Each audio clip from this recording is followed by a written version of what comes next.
Aja susah. Nggih, niki wae dolanan nggih. Ya, Untuk tamu undangan ugi temanten kekalih. Diaturi napa nggih Pak nggih? Ya sing nyemek-nyemek sik upamane campur sarine sing rada halus. Halus nggih. Katuran sesi demen nggih. Oke. Nggih. Untuk teman-teman para tamu dan ugi keluarga besar sedanipun Bapak Kliwon. Terkenal iku Pak Kliwon ngoten. Nggih. Aku malah lagi denger iki ya. Nggih. Aku malah tulisane nang ngarep.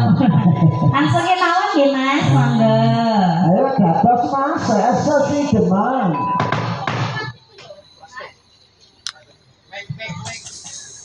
Biasanya tak terlalu urip muta mati.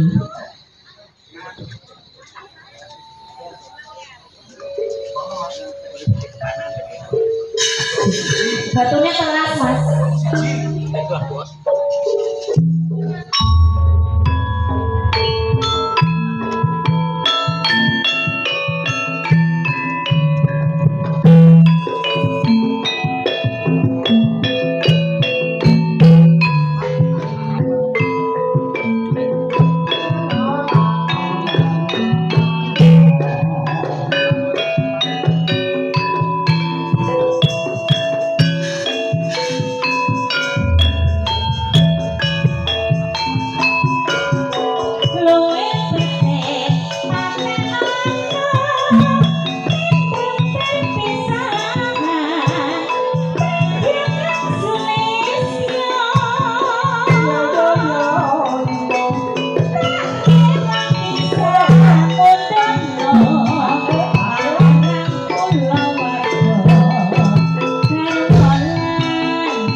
Bengok kabeh sing ngompak ngolek ben wangi. Bu, sing mriko derek bengok. Masak wis mateng ta urung kok tinggal rene le, Mak. Epon. Urepono.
Pak.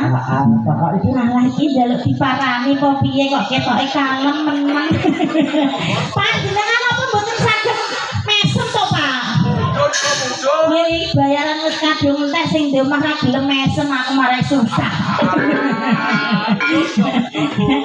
Tak tawangane ya apa ngono lho. Sabar ya, Mas. ya inna wa ma'asabirin. Wong sabar kekasih Gusti. Nggih. Pak Kliwon.